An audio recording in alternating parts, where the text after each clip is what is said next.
怎么样？有什么线索？还没，有些东西我还需要再确认一下。但是我相信，凶手绝不可能这么轻易地改变行为模式。只要我们的推论没有错，那谢耀奇就还有机会。经鉴定科鉴定，我们在廖云生家找到那双球鞋，鞋底纹路和上面的泥土，都符合我们在蝙蝠洞的发现。加上我们已经掌握的，他参与过牛结核病的实验，种种证据都指向他曾经盗版发现场。廖云生，现在就是本案最大的嫌疑人。受害者部分就是我们昨天在廖云生家找到那部手机的主人。我之前跟你们说过，我昨天见过的谢瑶琪的那个朋友李淑婷。我们在猪肉铺发现的头发，经过对比，确认就是谢瑶琪的。所以我们现在可以初步怀疑是廖云生杀了叶莹之后，又绑架了谢瑶琪和李淑婷。我查李淑婷手机，目前没有太多有用信息，也可能是被凶手删除了。目前只知道她25岁，双亲都不在，也没有其他家人。但是她的地址登记是在她自己名下，已经是旧资料了。房东说她好几年前就已经搬走了。谢瑶琪家里情况怎么样？就像他父母说的，落了一层灰，应该很久没有人去过了。对了，齐法医，在廖云生家找到的那根注射器有什么线索？注射器里的残留物已经鉴定出来了，确认就是肉毒株毒素，与叶莹体内的一样。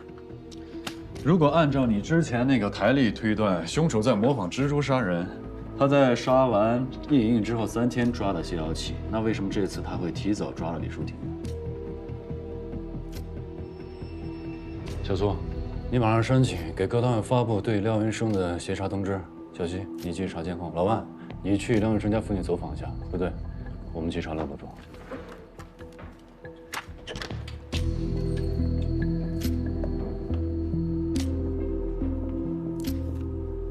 漏斗处，漏斗处，漏斗处。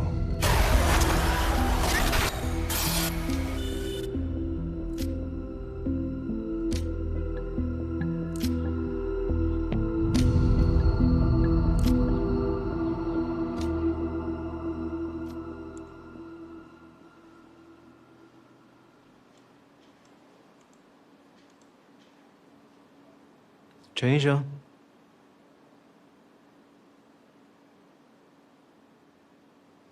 臭小子送我这么贵的酒啊！看到这个酒啊，想到咱们当年在学校的时候，你跟李明那个时候一放学，就跑过来找我喝酒。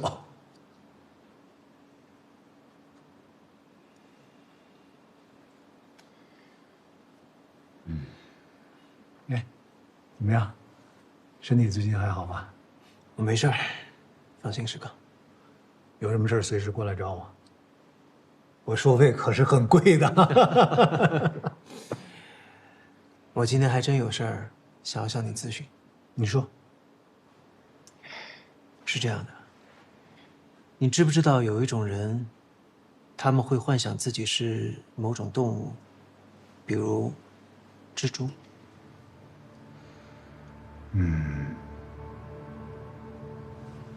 你等一下啊。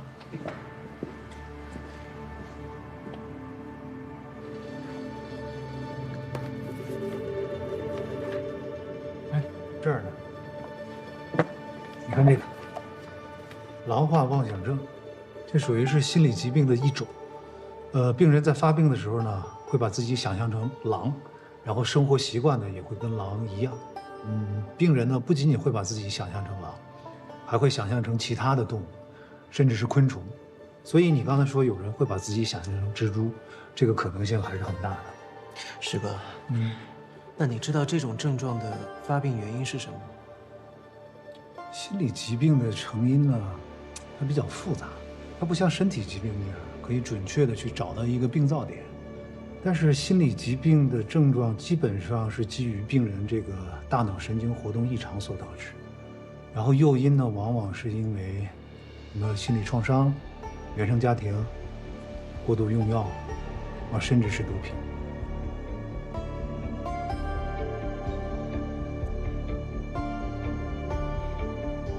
你说人有时候真的会分不清幻觉和真实。这些病人啊，他们在发病的时候，编造出欺骗大脑的谎言，对于他们来说就是最真实的感受。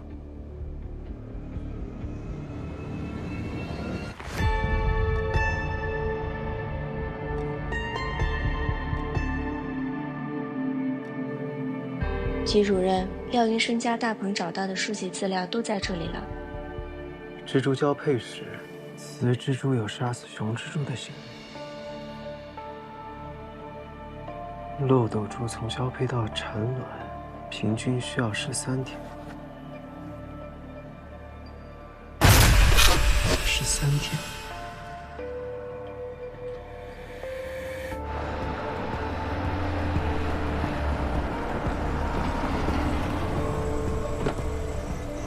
你是说，他想要自己产卵？行，把图片发过来。起死者说，他从廖云生家找到了资料来看，凶手是真的把自己当成了蜘蛛。台历上的13天，是漏斗蛛从交配到产卵的时间。所以，他把受害者捆成一颗卵。对，大概是这个意思。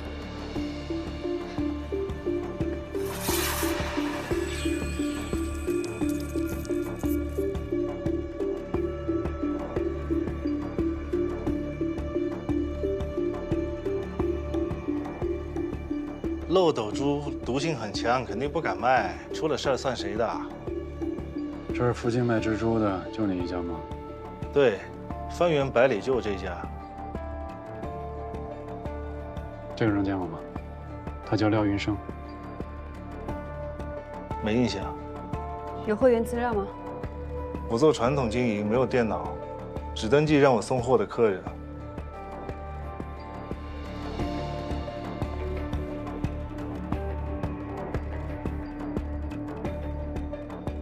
老板，漏斗蛛如果它原本栖息的地方被人破坏，会怎么样？那他肯定会重新找个地方织网啊。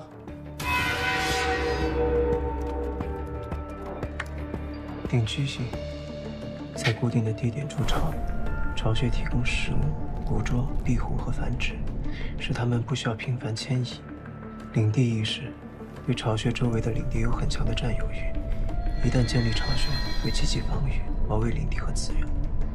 夜行性，多在夜间活动，白天藏在巢穴内，避免阳光和捕食者的威胁。多在夜间活动，我会频繁的迁移。如果廖云生真的是按照蜘蛛的行为作案，那之前的北山山洞就是他的巢穴。他杀了叶莹莹，本来还想再杀一个谢瑶琪，结果谢瑶琪跑了，齐法医跟着闯进山洞，逼得他不得不转换阵地，重新织一个网。也许在某个特定的时间，李淑婷刚好闯入，就成了他下一个目标。对，廖云生平时在他舅舅的黑诊所里帮忙，叶莹莹、谢瑶琪之前都去过诊所，后来李淑婷也去过，廖云生一定是在那里物色作案对象。可我还是想不通齐主任说的，受害者不是猎物，而是一颗卵，为什么？因为生孩子。生孩子？齐死者之前在电话里跟我说过这个信息。蜘蛛在交配的时候，有雌蜘蛛杀死雄蜘蛛的行为。但是叶莹身上，并没有被性侵过的痕迹。对，这就是我觉得奇怪的地方。喂，好，收到。韩队，报警平台接到一个求救电话，可能是李淑婷。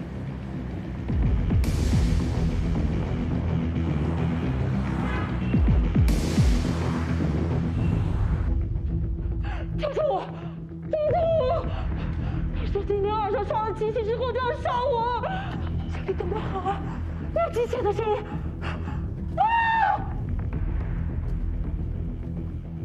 就在这儿的。问一下，可以追踪吗？号码没有显示，而且通话时间太短了，应该来不及追踪。刚刚说有机械的声音，会不会是附近工地啊？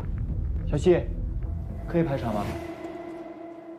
我试试从别的办法入手吧。是什么事啊？你们俩知道全市范围之内有多少家工地吗？你怎么查呀？那你说怎么办？总得查呀。有一个方法可以缩小范围。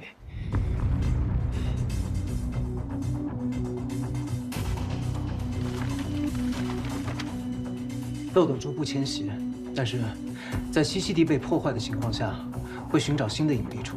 我认为可以在北山山洞以及他的住处附近搜索可能的地方。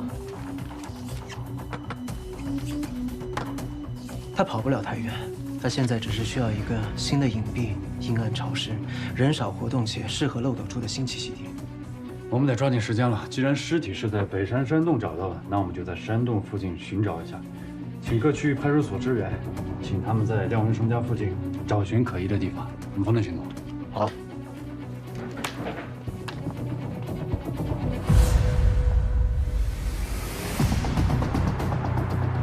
北山南路西面的响反工厂，环境怎么样？好像是个废弃工厂，符合漏斗珠的需求。那附近还有什么地方符合的？这边都是住宅，不适合漏斗珠栖息。韩队，我在路口的监控摄像头里发现了一个拿着空饲养盒、身穿黑色帽衫 T 的可疑人，会不会是廖医生？具体位置？北山南路附近，离那个废弃工厂不远。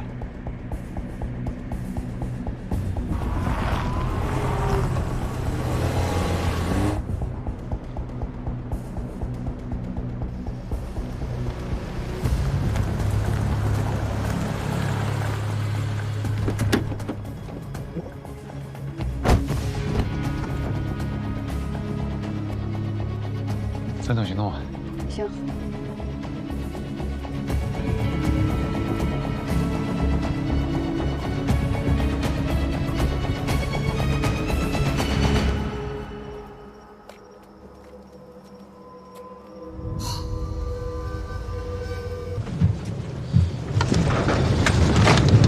不好意思啊，对不起，对不起，对不起。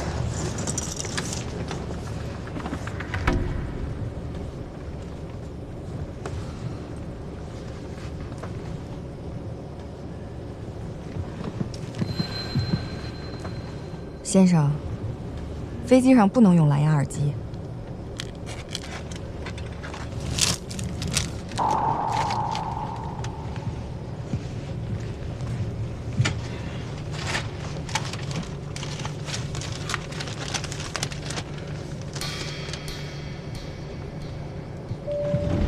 女士们、先生们，由于我们的飞机遇到不稳定气流引起颠簸，请您回到自己的位置，系好安全带，同时请首先将正停启用。感谢您的配合。Ladies and gentlemen, we are vaulting Tamawan and continuous call. For your safety, please back to your seat and hold down the seatbelt. Lavatories will be discarded. Thank you for your cooperation. 机长，能听得到吗？这位女士，麻烦您回到座位上。后面有一个老人身体特别不舒服，你们快去看看。好的，我们马上处理。好，谢谢。小柳，小柳，你去。愣着干嘛？还不赶紧！好像电子系统出现了故障，密码失效了。出什么事儿了？我是警察。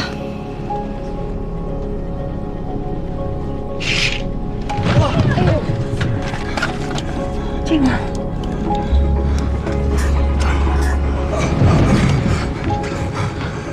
不行，机长还是没声音。现在飞机进入了雷暴区域，遭遇强风切变。如果不能尽快脱离的话，机体结构将会遭到破坏，造成事故。这个密码呢？密码刚刚更新过了，我们已经找到了安全专家，一会儿就来了。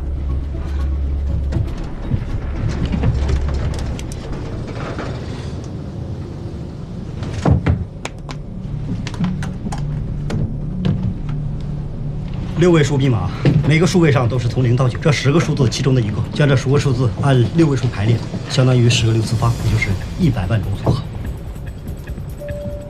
女士们、先生们，由于我们的飞机遇到不稳定气流，因此颠簸，请您回到自己的位置，系好安全带，同时洗手间将暂停使用。感谢您的配合。Ladies and gentlemen, we are crossing. 把琴弦给我。你没有留指甲，左手指尖都是老茧。按照老茧的形状推断，你应该是个小提琴手。我需要你的琴弦。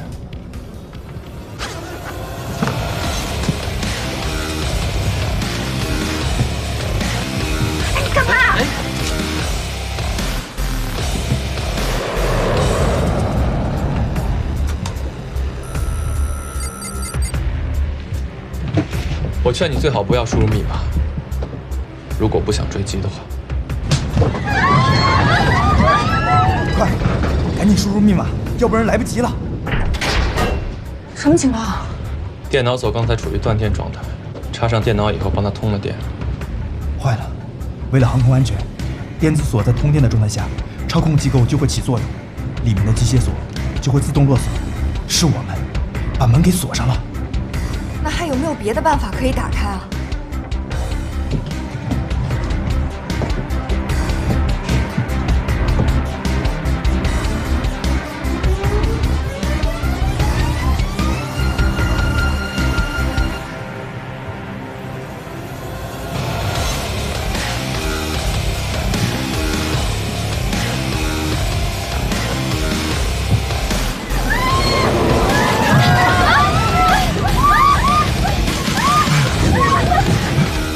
浪费时间，这扇门用 AK-47都打不穿，怎么可能用发卡打开呢？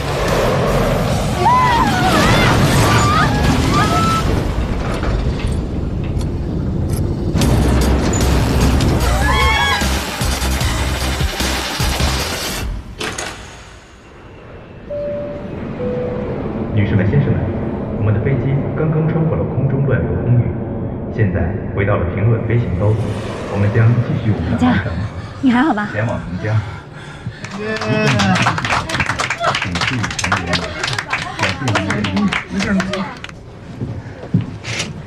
谢谢啊。哎，你是怎么知道的呀？飞机颠簸的那么厉害，安全带指示灯却没亮，很明显，问题出在驾驶舱里。秦警官，你们快进来看一下。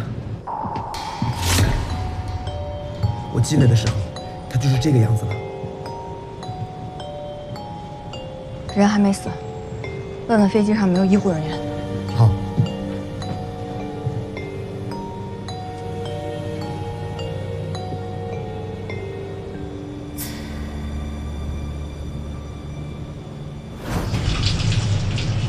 小刘，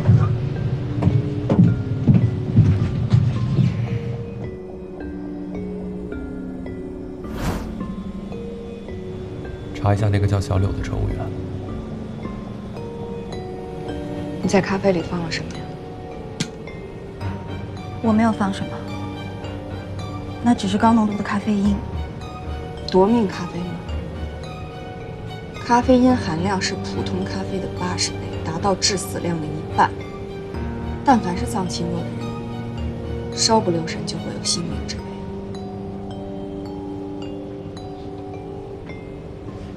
我也没有想到，机长会去喝那杯咖啡。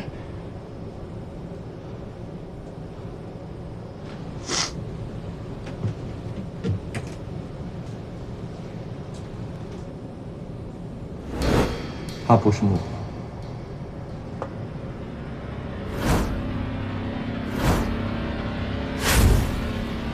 你的目标是副机长。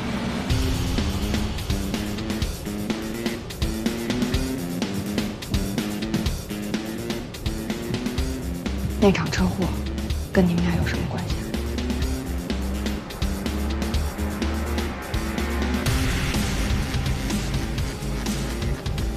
如果不是他坚持临时下车，我男朋友就不会遭遇这种。所有的一切都是因为他，为什么死的人不能是他？那这个电子锁呢？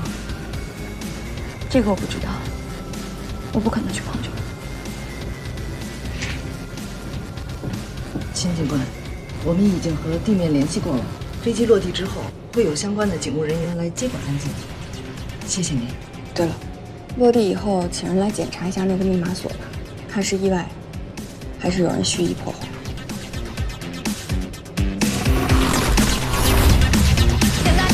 女士们、先生们，我们的飞机即将降落，请您回到座位上坐好，系好安全带，收起手板，标志性座位，打开遮光板，谢谢您配合。Ladies and gentlemen, our plane has begun landing. Please back to your seat and hold your seatbelt. Thanks for your cooperation.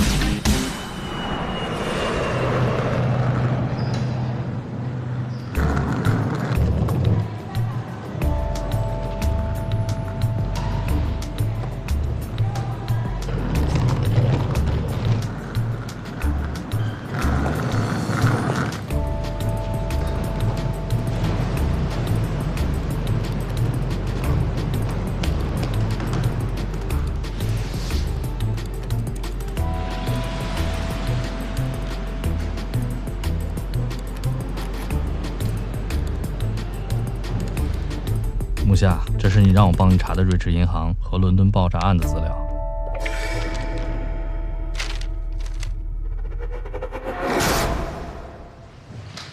我跟你说，当时的情况简直是惊喜。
我就是这样的吗？坐，好疼，哎，快！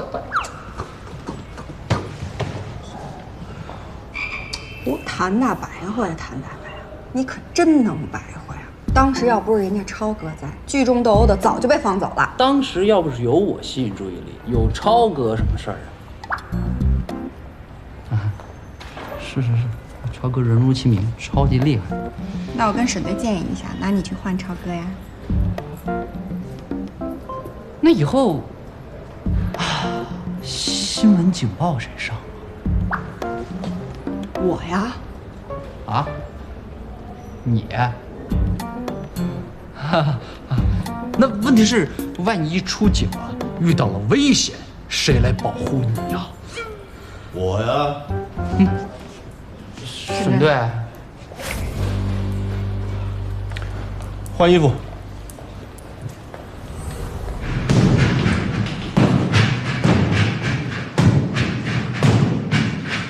沈队，你们谁先来啊？左哥是我们队的冠军，跟人打才能显出您的厉害。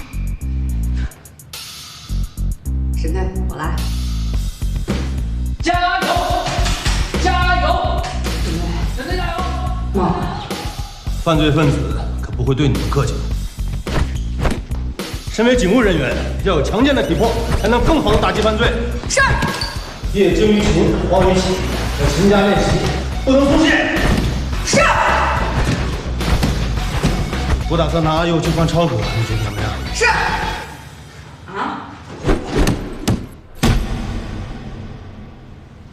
哎呀，祖哥，你没事吧？不要紧吧？没事。来，加油！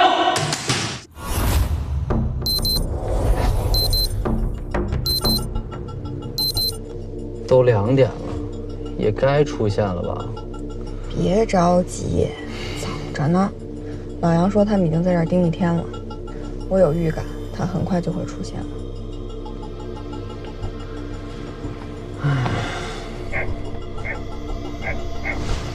快看！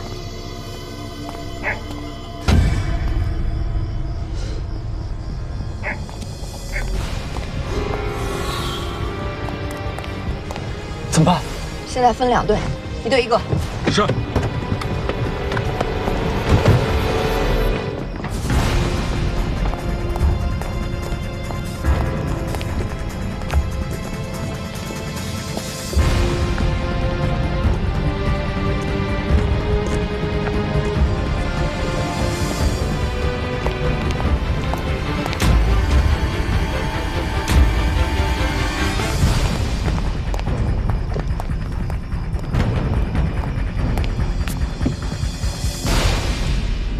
别动，警察！干什么？是你？收险了。少废话！我现在怀疑你盗窃车辆，侦查意识不错，还知道不能留下指纹。这车是我的。是你的，你为什么还撬车呀？车钥匙丢了。行驶证呢？车是我租来的。租的？租赁合同呢？没带。明明看见你在撬车，你又说车是你租的，你又拿不出租赁合同，你当我那么好骗呀？左哥，嫌疑犯往东门跑了。收到，我马上到。我现在怀疑你盗窃车辆以及扰乱警方视线，有帮助犯罪嫌疑人逃逸之嫌。走吧。来的正好，把他带回去，铐上。走。是。站住！别跑！警察！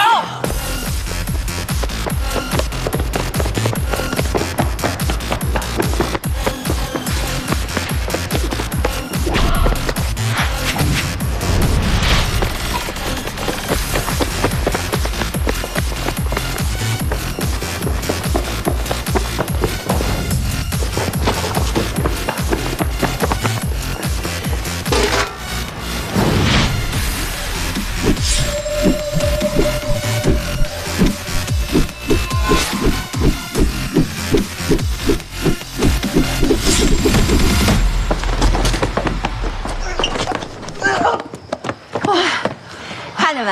啊，3分儿。还不会去帮忙？好吃点。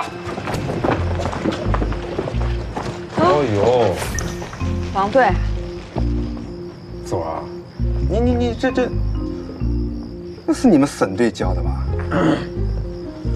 干嘛呢？完事了没有啊？完事了还不赶紧回去睡觉？老沈啊，你们1队要是总是这样做事情，你让我们整个刑侦大队的形象还要不要了？不就是个灯罩吗？通知户主，告诉他有权向队里要求索赔，到时候给人家认真的道个歉。以后注意一点，不能损害人民群众的财产。是。我们队的年轻人态度就是好，还不是你教导有方。我告诉你啊，领导说了，明天中午之前这个报告是一定要交的。明天一早就能看到。哼，你要是教收队，我可是。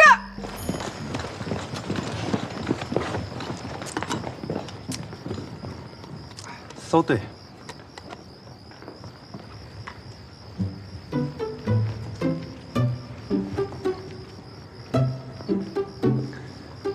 身为人民警察，保卫人民。好啦，沈队，我问您，我刚才抓的跟嫌疑人穿一样衣服的那个人，您审了没有啊？审什么审啊？一场误会，人放了。放了？我好不容易抓的，您说放就放，你也不审审啊？人家是来看朋友的，有人证，租车的租赁合同也找到了。你可倒好，不分青红皂白就把人家给铐那儿了啊！阿祖啊，你以后办事你能不能你，算了，过去了。可是刚才我问他的时候，他回去写报告。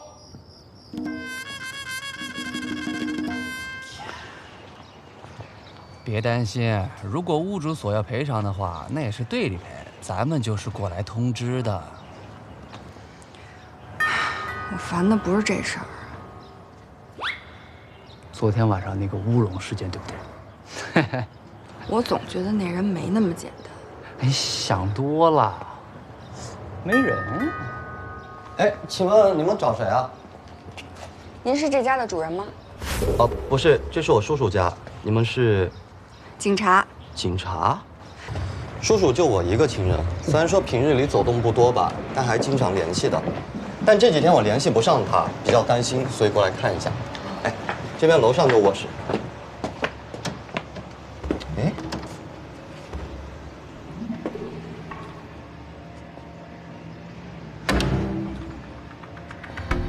快过来看。叔叔，叔叔，怎么办？给队里打电话，叫消防过来看。叔叔，叔叔。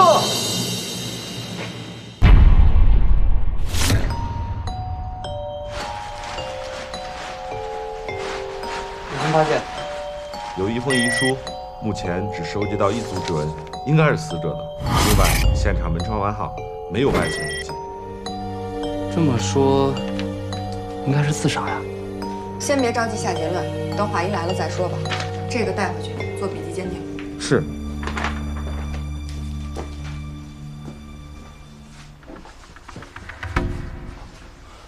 你怎么看？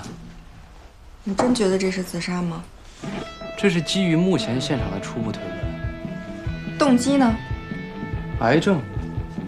据我了解，死者目前仍身兼瑞驰银行行长一职，病情也没有到达很严重的程度，态度也没有很悲观，反而是积极配合治疗，所以我不觉得他会自杀。你认识他？见过几面。见过几？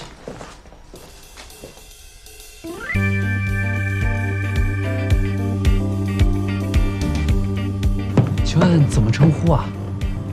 你跟死者认识？你们什么关系？小姐，你什么都不说，我们警方很难办。别看，会做噩梦。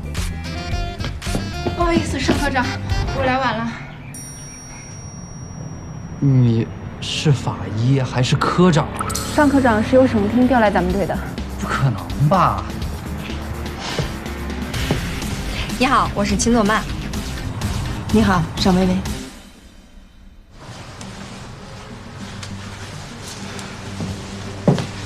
怎么样？死者口周含曲，无法透视瞳孔，也没有尸僵特征。根据虫卵形态和季节温度，相信死亡时间超过56小时。死者的体表没有明显外伤，也没有骨折或撞击的痕迹。另外，我发现一个奇怪的地方：死者的尸斑堆积于脚底，除了脚这一块，我没有在他的其他部位找到尸斑。这说明死者死的时候是站着的。可是死者明明是蹲坐着的呀。真正的死因我还需要进一步查验，您尽快弄到家属签字吧。走了。尚科长，辛苦啊。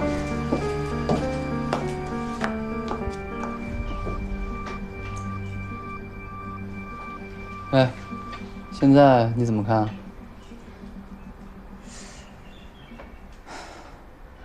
诡异，太诡异了！这么复杂的自杀现场，我还是头一回见呢。笔迹鉴定那边已经有结果了，遗书不是死者写，但这也并不能作为死者非自杀的证据支撑啊，只能说有他杀的可能。但是你不觉得奇怪吗？从现场看，没有任何的外部入侵的痕迹啊。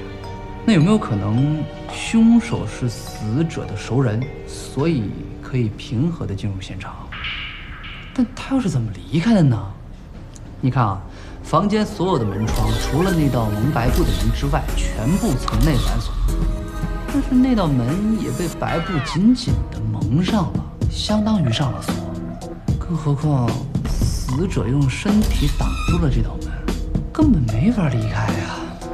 这是一间密室。左麦，尚科长，尚科长，你怎么来了？你们审队呢？啊，审队带队出去走访了。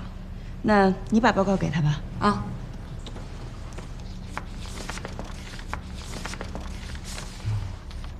胰岛素注射过量，死者患有糖尿病，需要定期注射胰岛素，但是胰岛素一旦注射过量就是致命的。我想起来了，死者有一个家庭护士啊。他当时回老家了，有充分的不在场证明。哎，如果我没记错的话，当时现场好像是没有找到注射器的。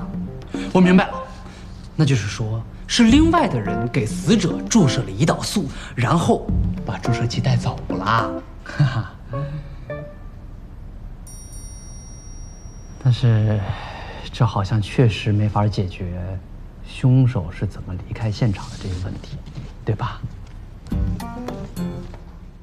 现在的问题很棘手啊，搞得我压力很大很大很大很大，所以我深刻的认为，咱们应该咨询一位对密室侦破有所研究的专业人员。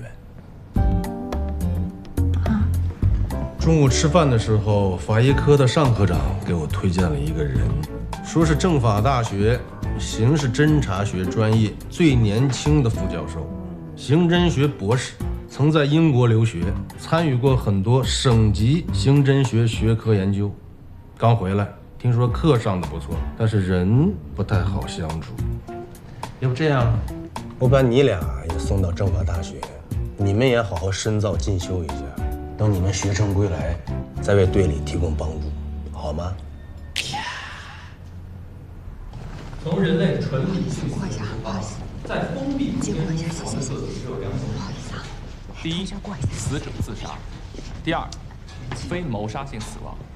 这就是具体性写实推理当中密室的基调。所以之后人们通过这个思考脉络，将密室分为就那天晚上那个呀和写实性。黑衣人。浪漫型密室的用途是制造无法解释的谜团，而写实型密室就是凶手用来保证自身的安全。作为凶手，是大学老师，奇怪，知道那天晚上我逮他的时候正在敲车，他说车是他租的，可是他又拿不出租赁合同。那位同学，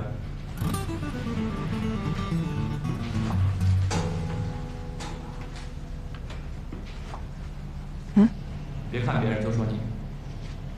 我啊，我刚才说什么？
穆教授，我就知道您能答上来，您果然是我们要找的人。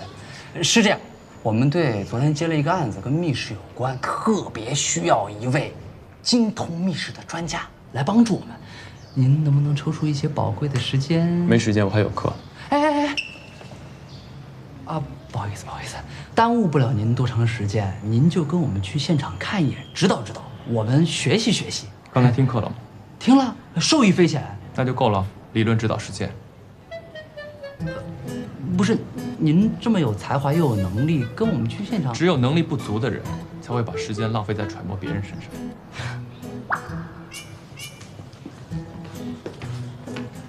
这么没礼貌也能当教授？不帮就不帮，咱们自己查，有什么了不起？哼！人呢？人家没时间，说不来。然后呢？左哥说了，他要自己查。你自己说的呀，先把穆教授的论文看一遍，然后再理论结合实践的查。我不管你们怎么搞，破不了案都别回家了。是。就一顿午饭的时间，我就能带您从现场窜个来回，保证不影响您下午的课，行吗？我要吃饭。我知道7-Eleven有一款特别好吃的便当，而且还不贵。对于吃饭，我从不凑合。要不然等案子破了，我再请您吃顿好的。我不要。那您要什么？您提要求，我们尽量满足您。要不是这次案子棘手，我们也不会来麻烦您的。再说了，这次案子也能跟你联系上。就那天你去的那别墅区，死者是谁？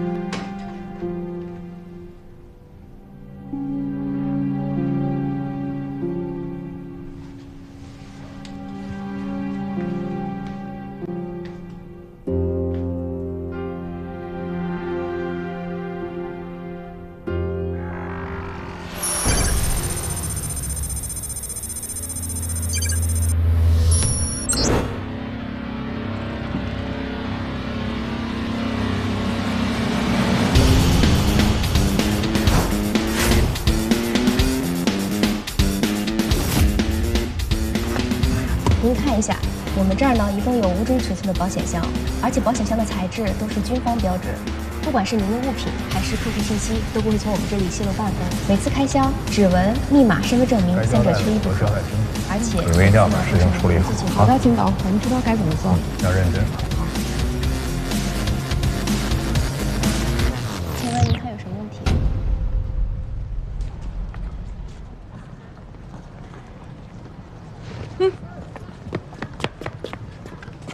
穆教授，聘书给我，这么痛快？趁我还没改变主意。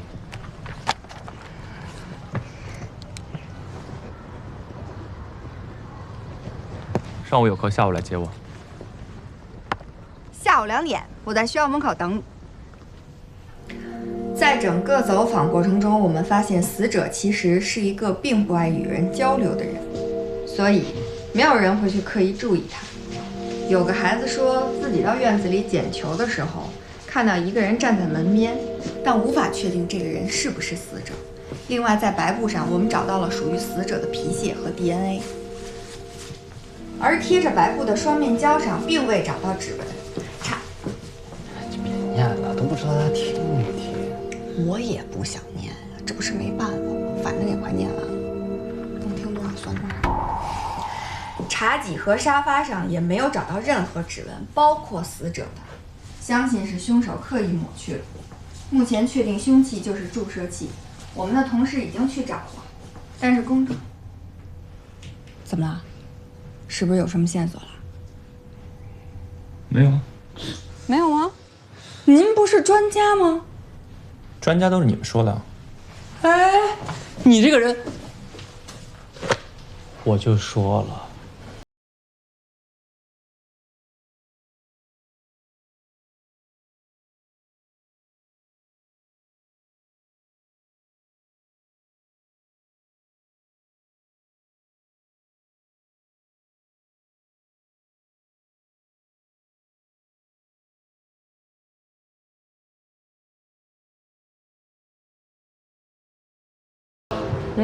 有你一快递。谁寄的？政法大学木下。看看。昨天他不是在现场拍拍屁股就走了吗？怎么还给你寄东西啊？上锁的房间。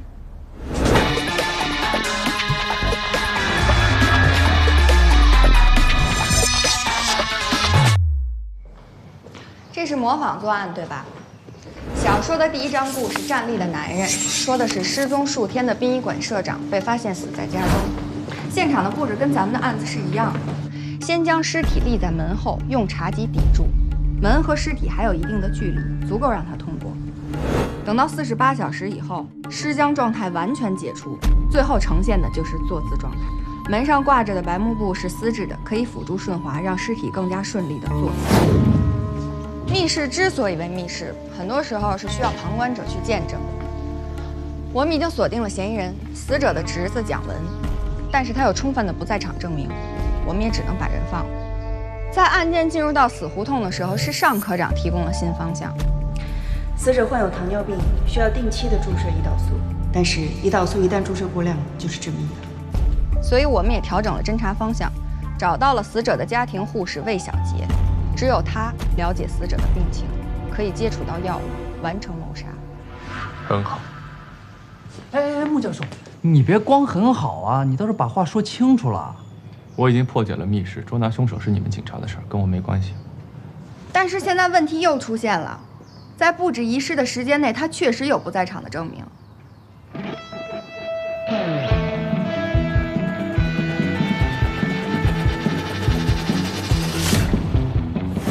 你说的仪式布置的时间，我在老家，家里的亲戚朋友和邻居都可以为我作证。而且你们警方不是刚刚把我从老家带回来吗？可是你并没有否认你杀害死者的事实。我没有杀害先生的动机。他没有，并不代表仪式布置的人没有。你的意思是买凶杀人？现场数据都测量过了吗？测量过了，这些数字我都看了不下20遍了。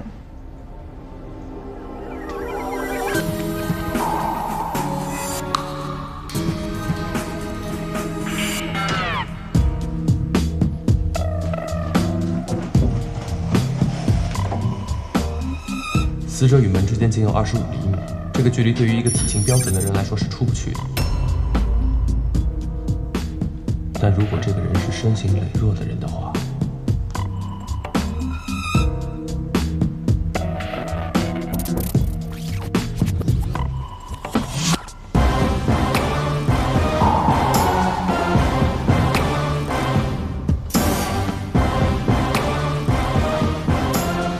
穆教授，我跟你说话呢。队里说有一户人家煤气泄漏，没人敢开锁，需要我们过去帮忙。案子可以等一会儿再破，但是那边已经人命关天了。你怎么了？你想什么呢？死者身边有没有身材瘦弱的人？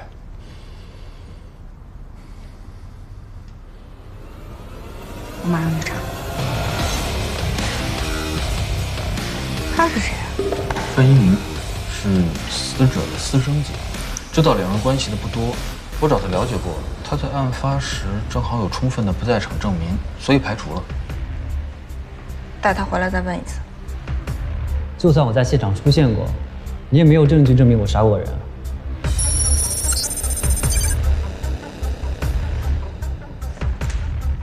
律师刚刚提供线索，在1周前，你父亲已经决定在财产继承人的名单中把你的名字划去。除了律师，最有可能知道的人就是家庭护士魏小杰。而你跟魏小杰的关系，好像不像表面上看起来这么简单吧？魏小杰已经承认了，你并不甘心这么大一笔财产落到他人手里，你立刻去找你父亲谈遗嘱的事儿，结果不欢而散。所以在你离开之后，魏小杰进来像往常一样注射，但是量却比平时要多得多。等你父亲咽气以后，你立刻安排魏小杰离开，自己留下来布置现场。这篇讲稿是你写的，笔迹专家已经鉴定过，2个笔迹出自同一人之手。还有什么好说的？不要妄想钻法律的漏洞。现的人会第二天约。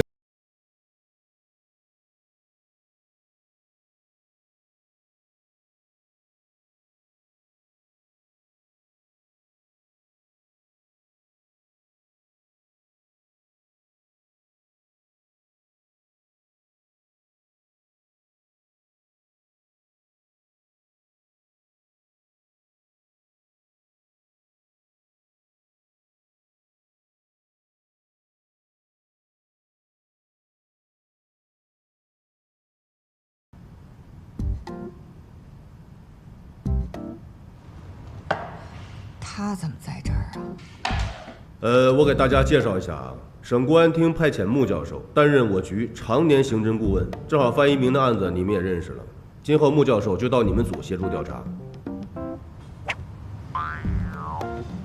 我觉得我们不用每个案子都麻烦穆教授。多好的学习机会啊！别的组求还求不来呢啊！哈哈，是。那个，只要穆教授不怕麻烦，我们倒是愿意虚心请教学习。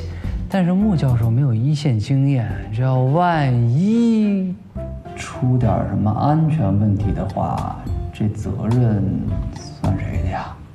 刑侦靠的是现场经验，不是光靠嘴上说的理论知识就能把案子破了。我只对密室感兴趣，不干涉你们办案。我是通知你们。不是咨询你们意见，哪那么多废话？这事就这么定了啊！现在说回到案子，谁来说一下伤者的具体情况？伤者名叫胡林，女，26岁，东源建筑集团的职员，独居，社会关系比较简单。我们现在在做基本的排查。医院方面说人已经救过来了，但是因为吸入了太多一氧化碳，什么时候能醒就不好说了。现场情况怎么样？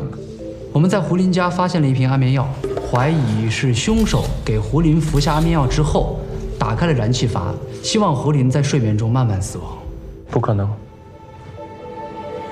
根据血检报告，伤者体内的3唑仑成分并没有完全分解，说明他吞下安眠药时间并不长，而房间内的一氧化碳浓度很高，这么短时间内仅靠阀门开启是做不到的，两者互相矛盾。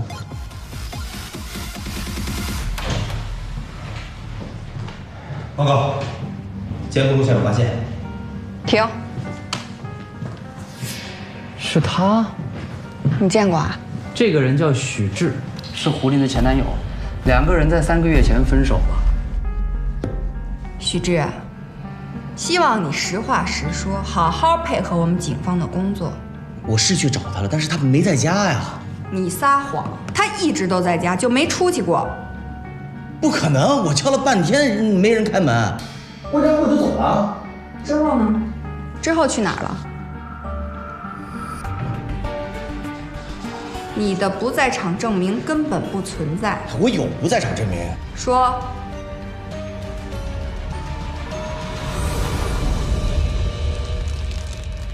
没想到误打误撞破了个赌局，沈队这回肯定高兴坏了。这个许志可真够渣的。拿着自己的女朋友的东西出去赌博，怪不得胡林会跟他分手呢。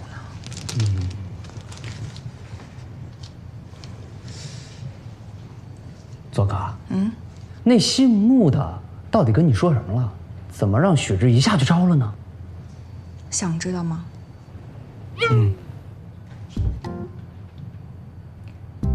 一顿夜宵。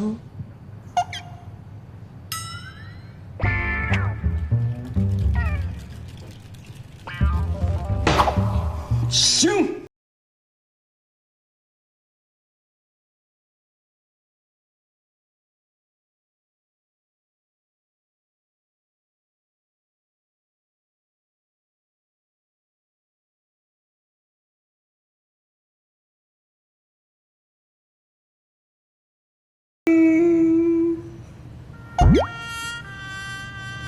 看样子你还不想要啊？正好。我拿去把它退了，存钱买房子。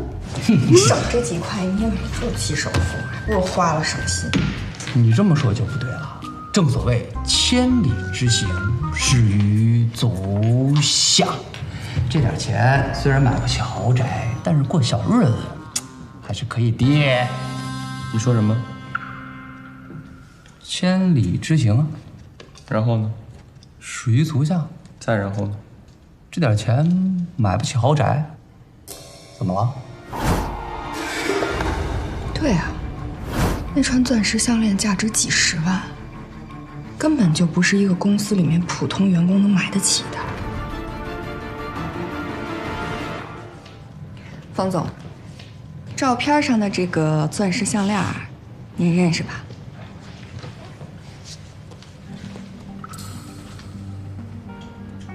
这是我买给我太太结婚周年纪念礼物，只是一忙起来吧，就给忘了。那您还记得把它放在哪儿了吗？我怕我太太来公司先看到，所以就让小胡给我保管了。你昨天的行程是什么？我让你说话了吗？昨天下午你干什么了？你们是怀疑我们？不排除任何嫌疑。你能不能别跟这儿添乱？没关系，没关系。我想想啊，昨天下午2到3点钟，我有一个董事会，期间我人一直在公司。我们公司有记录，而且也有人证，你们可以去查。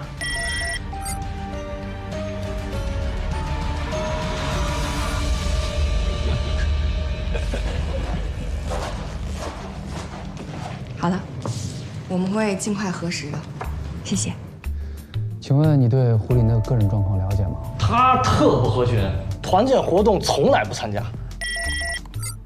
他这个人可傲了，觉得自己长得漂亮、身材好就可以横着走。你说他一外地来的，还真觉得能在这儿有什么发展。林姐，她个性很要强。上个月她爸来找她借钱，我还是听会计李姐说，她预支了3个月的工资，她从来都没跟我们提过这件事儿。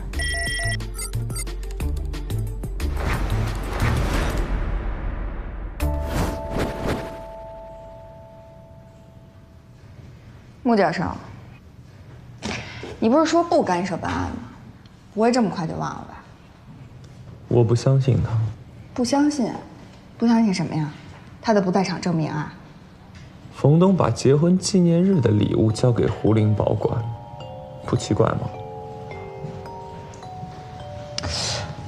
你这么一说，我好像想起来了。冯东在说话的时候一直在调整左手戒指的位置。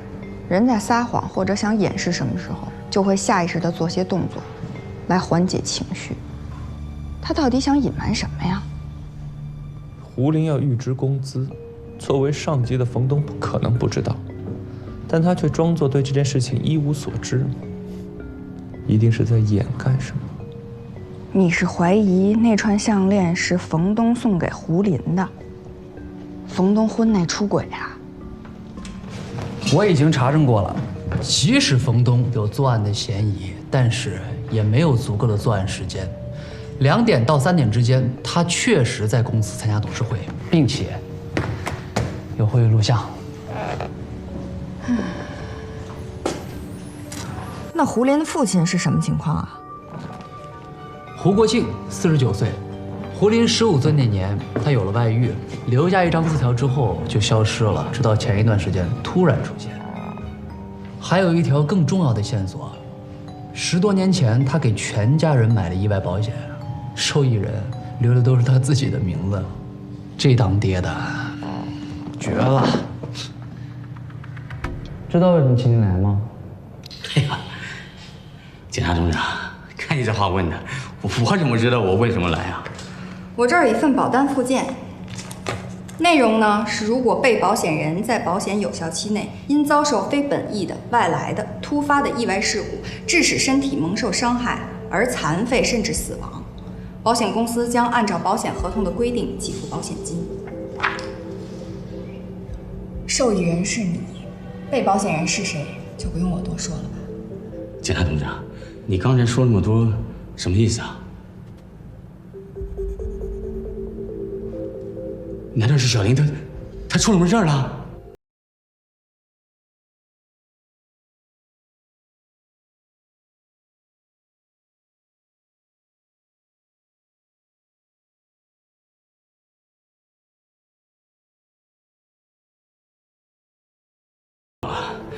这不3天前他给我打电话约我见面，就把这50万现金都给我了，还说不要让我还了，让我不要再去打扰他们母女俩。警察同志啊，我女儿她到底出什么事儿了？我就她一个亲人了呀，她到底怎么了？小丽，既然胡国庆已经从胡林手里拿到了钱，就没必要多此一举了呀。那胡林这50万是从哪儿来的呢？祖哥，我有了新的发现。说，现金交易这种方式，就是为了不留下证据。本来我猜这笔钱是冯东给的，但是经过我仔细的调查，冯东的太太杨雪3天前从账户里提取了50万。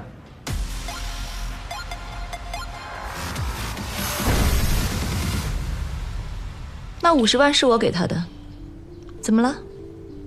说明什么？说明我杀了他。既然您知道胡林跟您丈夫的关系，这就证明您有杀害胡林的动机。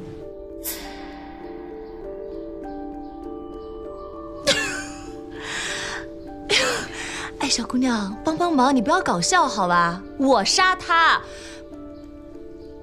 哎，你知道什么叫夫妻关系吧？啊？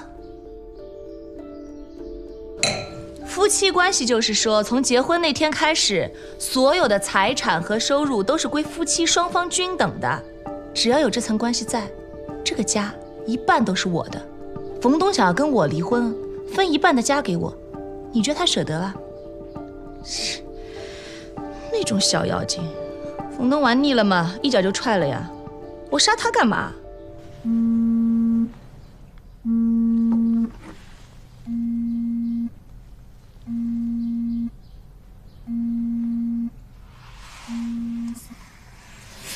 冯太太，您接。我不接，冯东没事儿的，我一会儿给他回过去。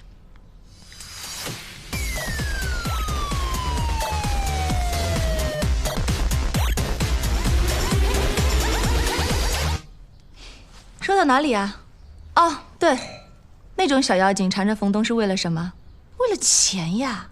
哎，钱我有的，我给他，我不差这50万的。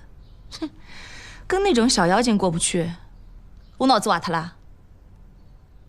哎，你们男人在外面花天酒地完了之后嘛，总归要回家睡觉的呀，对吧，小姑娘？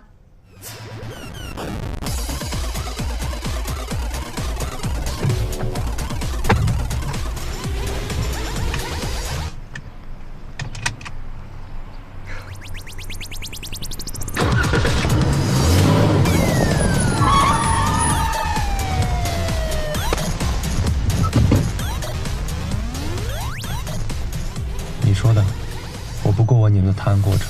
我又没说给你听。按照杨雪的说法，这50万是让胡林离开冯东的报酬。只要这个目的达到了，他确实没有杀害胡林的理由啊。但是很奇怪啊，胡林为什么不向冯东求助，却收到太太的钱呢？一根筋的单细胞生物。你说谁呢？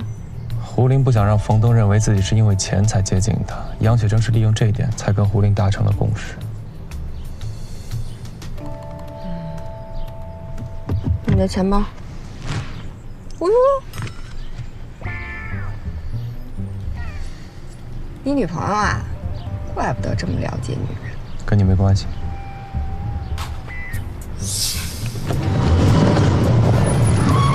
停车！干嘛？要么让我下车，要么换我开。成天带着，你听什么呢？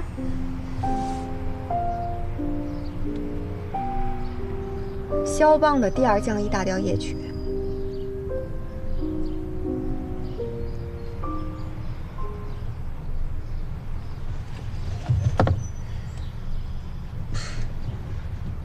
我以前上钢琴课的时候也学过2章节，不过后来我们都没坚持下来。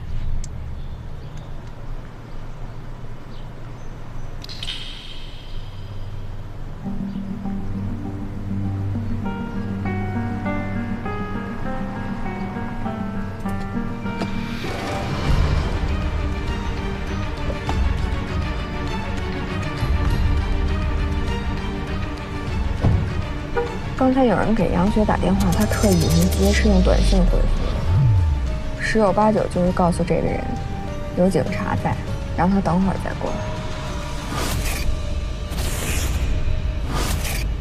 你看，我说的没错吧？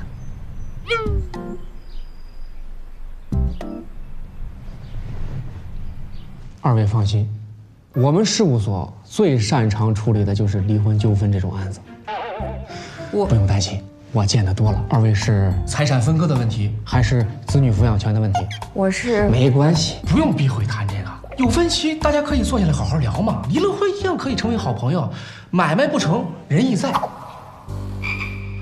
哎呦，对不起啊！哎呀，我搞错了，我把二位警官当成是下午来预约的那对离婚的夫妻了。你看，哎呀，我就说嘛，这二位看起来这么般配，一点儿都不像是离婚的夫妻。照片上的这位女士，你认识吧？杨女士吧，有印象。杨雪找你都说什么了？她委托我来处理她的离婚协议，主要是针对婚后财产的分割问题，还有婚内出轨状况的判决问题。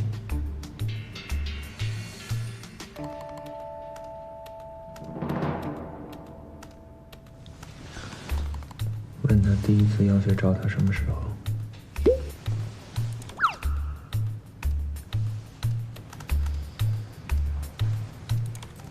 吴律师，杨雪第一次找你是什么时候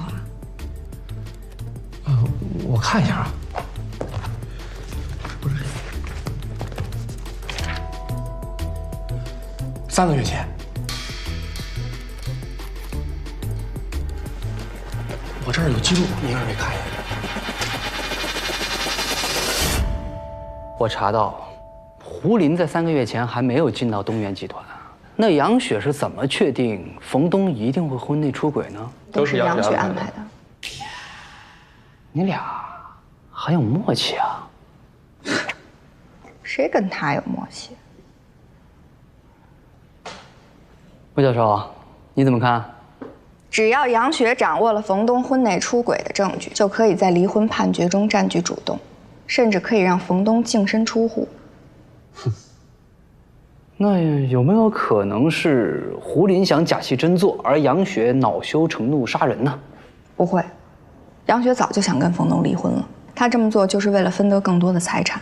即便胡林想要假戏真做，也只是坐实冯东婚内出轨的事实罢了。那现在是个什么情况？还有一个人。谁啊？冯东。如果冯东知道胡林自始至终都在骗他，这是一场精心安排的骗局，他会怎么做啊？但是冯东有充分的不在场证明啊！要是他是罪犯，又是怎么布置现场的呢？都在呢。小张，你挺省啊，洗澡顺便把衣服都洗了哈。是有哥，水管裂了，里边水一直往外喷，关了总阀都不管用。上次队里翻修，把2个阀门对调了，难怪不顶用的。我这就去把它关了去。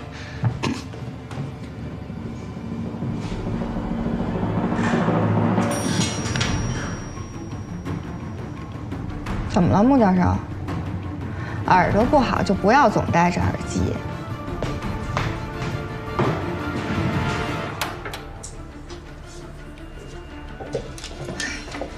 你就直说呗，干嘛非得到现场才能说呀？哥，你别着急啊，人穆教授肯定有自己的道理。其实从一开始，我们就被误导。打开的煤气阀门，含有3唑仑的酒杯，还有胡林倒下的位置，这些都是为了让我们下意识的判断，罪犯让胡林喝下安眠药后打开阀门离开，目的是为了伪造胡林因为煤气中毒而意外身亡的假象。这才是最合理的逻辑推理。不合理。因为室内的一氧化碳浓度并不足以让人致死，除非有别的气体入口。你是说，即便关上阀门，依然不能阻止一氧化碳的产生？对，因为让胡林陷入昏迷的一氧化碳气体，并不是从这个房间里产生的，而是被人从房间外部灌入的。上次队里翻修，把2个阀门对调了，难怪不顶用呢。里边水一直往外喷，那我们闻到的煤气味是有人要转移我们视线的障眼法。罪犯事先就设计好了这个死亡陷阱，他自己并不需要在场也可以完成杀人，而且他还利用了这一点，给自己制造出了完美的不在场证明。哦，我明白了。技术科痕检测量过案发现场的一氧化碳浓度，厨房这里是最高的，也就是说，罪犯向公寓注入一氧化碳的通道就在厨房内。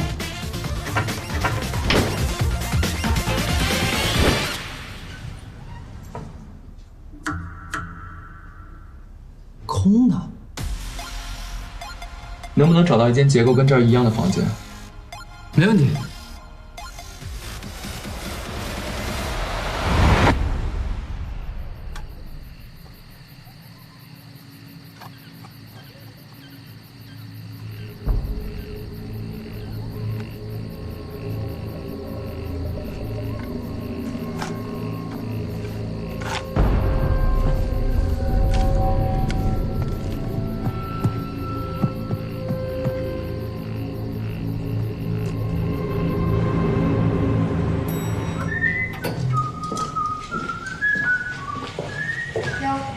冯总，这么晚还回公司啊？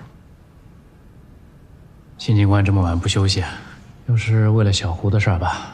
我今天不太方便，咱们改天再聊。啊，没关系。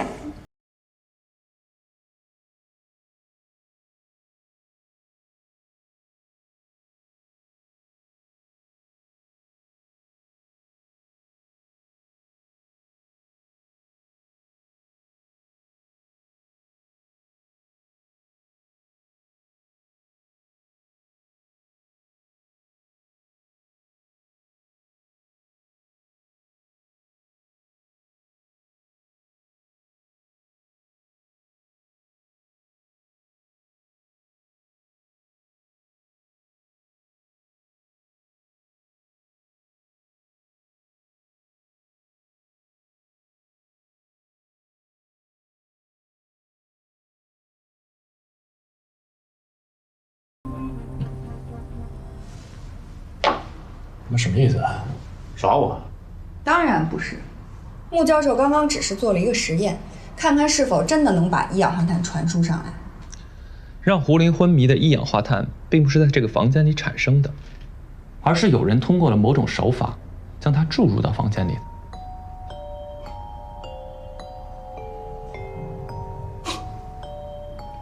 某种手段？现在警察办案都是这么不专业的吗？某种手法是什么手法？如果说一氧化碳不是在这个房间里面产生的话，那就是从墙上的通风管道传进来的。但是这里是5楼，这里是3楼，胡林家才是5楼。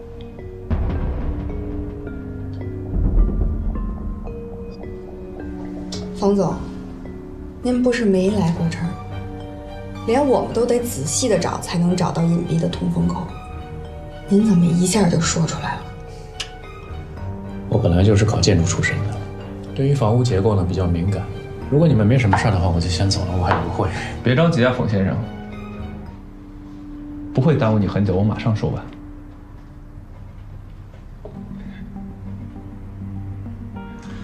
一氧化碳气体就是通过这个水槽进入室内，形成了死亡陷阱。穆教授啊，说到这个房屋结构呢，你可能就是外行了。不管是商品房也好，经济房也好，开发商呢都会选择相同的户型，所有的生活用水都是通过下水管道排入地下。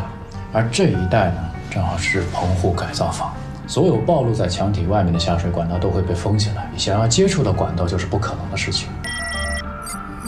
所以嫌疑人用了另一种方法，他把气体注入了下水管道。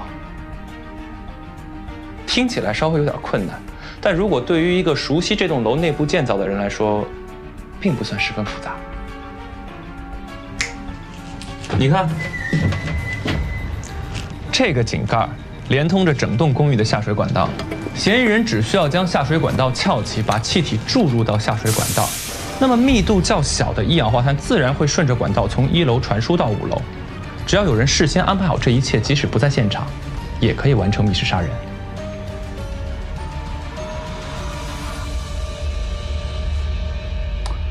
吴教授，你的推理很有意思，但是这件事儿好像不太成立吧？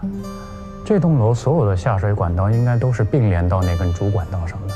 如果有人要从那根主管道把一氧化碳输送进来，那么整栋楼的人都会一氧化碳中毒的。很简单，那只要把其他出口都封上就行了。而答案就在这个进行水封的存水湾里。水槽中的水会先积累在存水湾里，再进入下水管道。当存水湾的水封深度高于管道时，被注入管道的一氧化碳气体就不会散逸到房间里。犯人通过一段时间的观察，确认了整栋楼一般住户每天都有正常用水，而存水湾在每次过水之后都会重新被水封。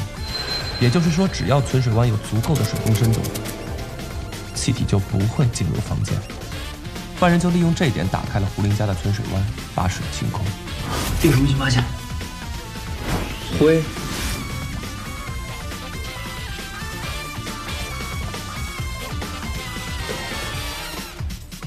才完成了只把一氧化碳注入到胡林房间的密室杀人。如果不是警方提前赶到，恐怕又是一起恶性的杀人案件了。你还有什么好说的？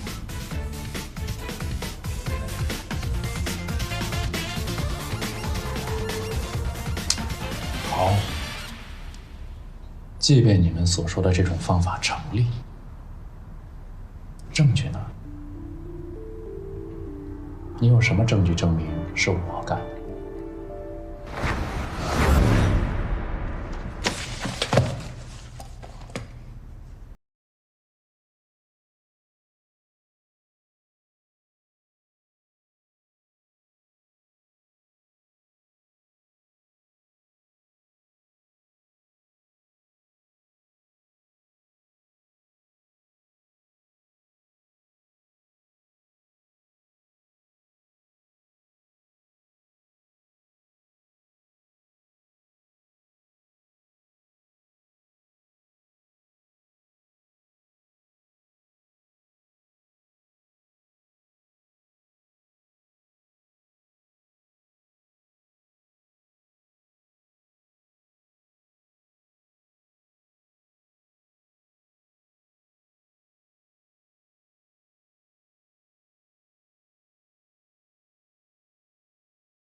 就算你的这种说法成立，那你怎么证明那枚戒指就是我手上的这枚？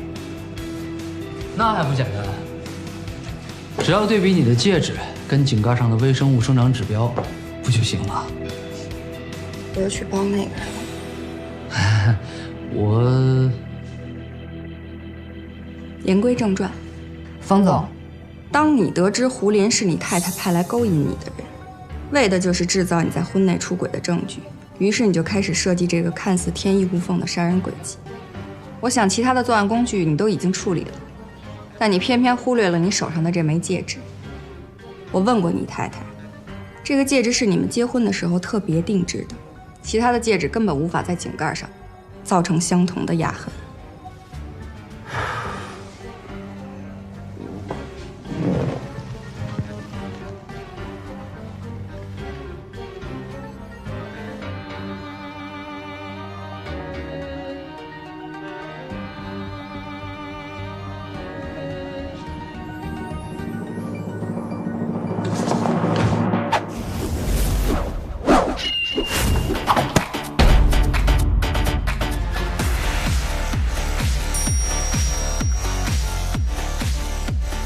我有个厉害！哼，你还想销毁物证？我告诉你，在交通部门的配合下，我们已经还原了你开车出城的路线，并找到了被你销毁的作案工具。我看你怎么狡辩。可以啊，小柚子，未卜先知啊。我是谁啊？是穆教授打了电话。他呀。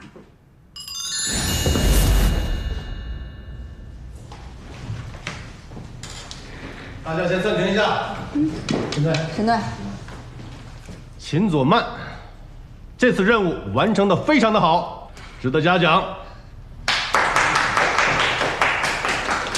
沈队，这次其实穆教授功劳最大。我可没什么功劳，要不是有的人立功心切，我们就差点错过了最重要的证据。沈队，谭佑这次功劳也特别大。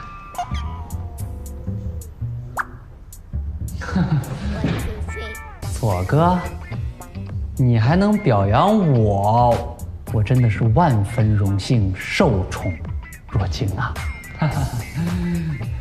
你也有嘉奖，下周的锦刊形象大使仍然是你。是，谢谢沈队。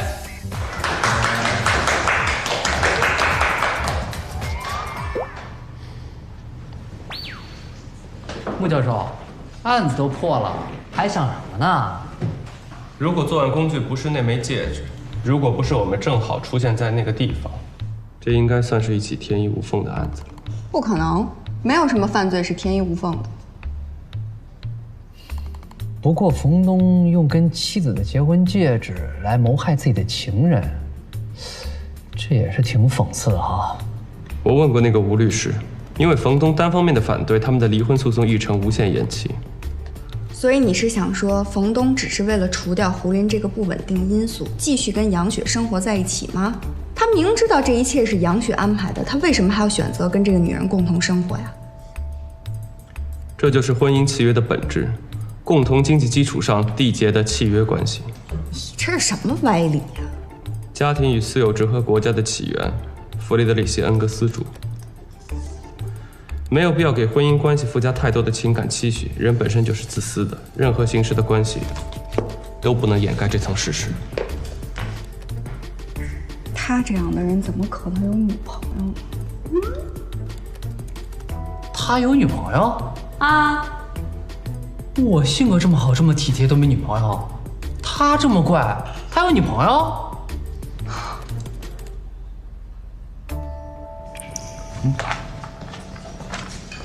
这是我从冯东电脑里复原的网页访问记录。冯东和范一鸣情况类似，不过他的密室手法源自一封神秘电邮。查出是谁发的吗？这封电邮的 IP 信息被进行过动态加密，很难追溯来源。哦，另外我查到了这个，10年前东元建筑参与了瑞驰银行的通风系统建设。东元建筑和瑞驰银行有关。冯东在成立东元建筑前期和朋友搭伙承包了不少的项目。瑞驰银行就是那个时候借的。